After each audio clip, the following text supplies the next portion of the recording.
Mi nombre es Janet Vázquez y en este video hablaremos sobre epistemología y teoría del conocimiento, sustentado desde la conferencia del Dr. Rolando García, quien fue científico argentino, investigador titular del Centro de Investigaciones Interdisciplinarias en Ciencias y Humanidades de la Universidad Nacional Autónoma de México.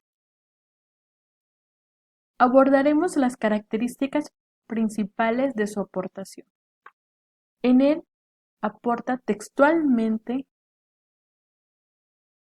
para el sentido común científico es obvio que solo se conoce una parte infinitesimal del universo, que hubo épocas incontables en las que no existió ningún conocimiento y que probablemente habrá incontables edades futuras sin conocimiento. Cósmicamente y causalmente, el conocimiento es un elemento sin importancia en el universo.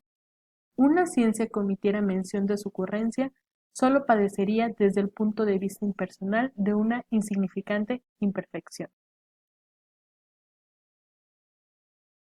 Nos habla sobre características importantes y nos dice que el conocimiento es la base de la vida de relación y lo más trascendente hoy en día se ha convertido en la base del poder.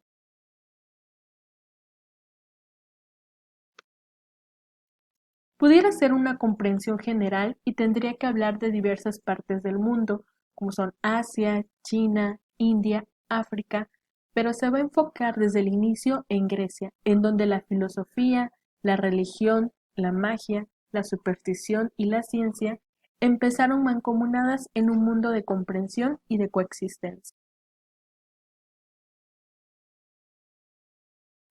Nos brinda aportes de San Agustín, que nos dice: no se puede ser cristiano y filósofo al mismo tiempo, porque es vana la pretensión de la mente de llegar a verdad alguna. A la verdad se llega solo por la revelación a través de la fe.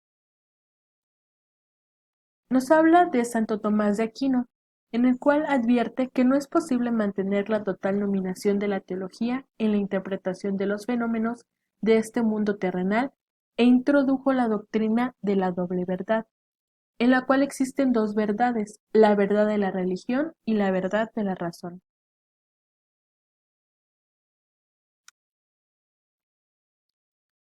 Y nos dice que el universo queda dividido en dos dominios: en la teología, que abarca de la luna hacia arriba y de la luna hacia abajo, que son las verdades relativas, en las cuales el ser humano podría obtener algunas verdades a través de la observación y la experimentación.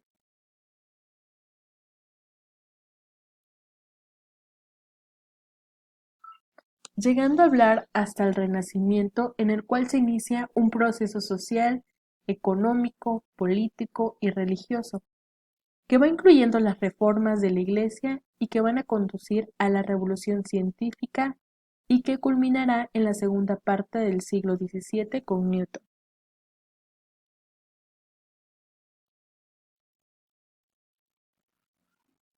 Al hablar, al hablar de este personaje, sabemos que va a denominar el resto del siglo XVII, todo el siglo XVIII y que también continúa parte del siglo XXIX. Se empieza a hablar de las primeras leyes naturales, las leyes que son morales o jurídicas, o también de las leyes que rigen los movimientos planetarios, y nos dice que son las mismas que rigen los movimientos de aquí abajo. Uno de sus discípulos, Boyle, dijo que no solamente está permitido que la mente humana estudie esas leyes, sino que también es nuestra obligación estudiar esas leyes para entender la armonía que Dios puso en el universo. Es ahí donde se inicia este proceso de investigación del universo, y también se inicia a decidir acerca de la ciencia, cómo se está surgiendo, y también empezamos a decidir cuáles son los fenómenos de los cuales se va a ocupar y a tratar de explicar esto.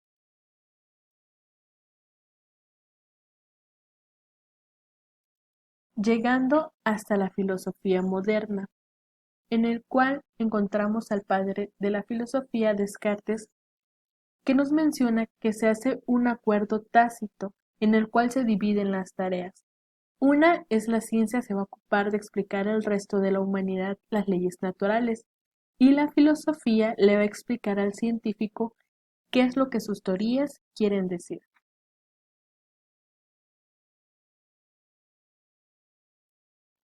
Aparecen otros autores como Immanuel Kant, que viene desde la ciencia empírica, siendo también un físico que ocupa la teoría de la nebulosa, también se ocupa de todo el mundo natural. Es poco conocido que Kant fue el primer filósofo, profesor de geografía que hubo en el mundo.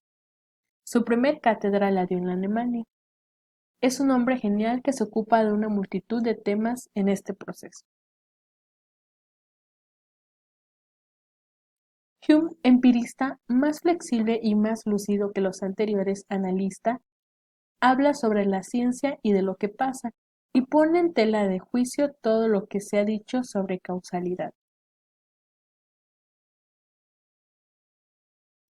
En el principio del siglo XX, con la relatividad y la mecánica cuántica, el proceso se va a terminar y el espacio y el tiempo cobran un sentido completamente distinto. Entonces, ¿qué pasa con el conocimiento científico? Es cierto, la ciencia ha demostrado que las disciplinas se han renovado, que los conceptos tradicionales que los filósofos habían analizado han caducado por completo. Cabe preguntarse y plantearse, ¿qué imagen del mundo da la ciencia? Arthur Eddington, en su libro La naturaleza del mundo físico, plantea lo que se llamó el problema de las dos mesas, en el cual dice que hay una mesa que es sólida, en la cual puedo apoyarme, que tiene una textura determinante, un peso determinante, pero que también existe otra mesa que está llena de moléculas y de átomos, y llega a la siguiente conclusión. El realismo ingenuo nos hace pensar los objetos del mundo tal como parecen, aceptar que ahí está la mesa y están las sillas como las vemos. Para el doctor Rolando García existen dos derrumbes epistemológicos del siglo XX. El primer derrumbe es donde la filosofía especulativa debe de renunciar a fundamentar los conceptos de la ciencia, y el segundo es donde la evidencia de la insuficiencia del empirismo para fundamentar los conceptos científicos. ¿Qué es lo que queda?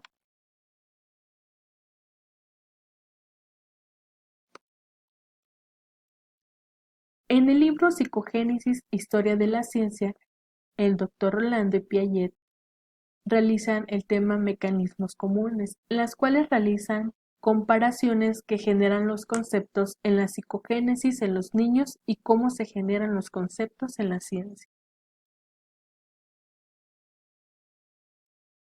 Entonces nos planteamos las siguientes preguntas. ¿En qué consiste el conocimiento? ¿Qué se construye? ¿Cómo se construye? ¿Qué es lo que construimos? El conocer es organizar los datos de la realidad, darles un sentido, construir una lógica, pero una lógica de la acción, porque organizar es estructurar, es decir, es hacer inferencias y establecer relaciones.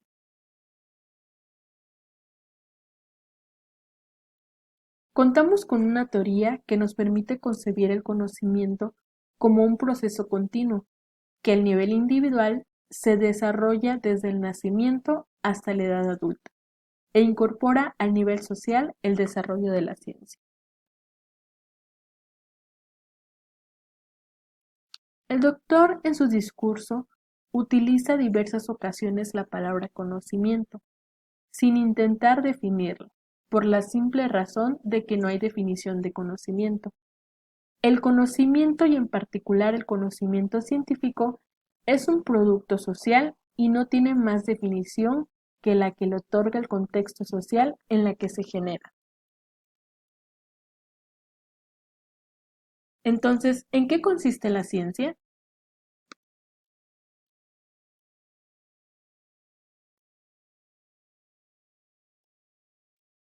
Podemos tomar como ejemplo lo que escribió a principios del siglo XIX el más grande de los paisajistas ingleses.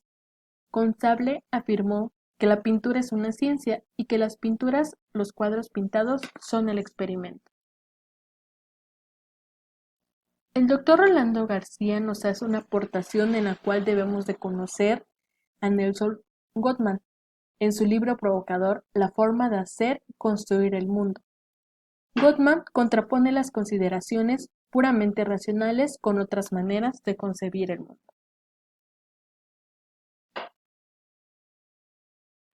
Es así como terminamos las principales aportes de la epistemología y teoría del conocimiento del doctor Rolando García, que nos ayuda para entender toda esta teoría, los principales autores, también personajes importantes que han contribuido para la construcción de este conocimiento.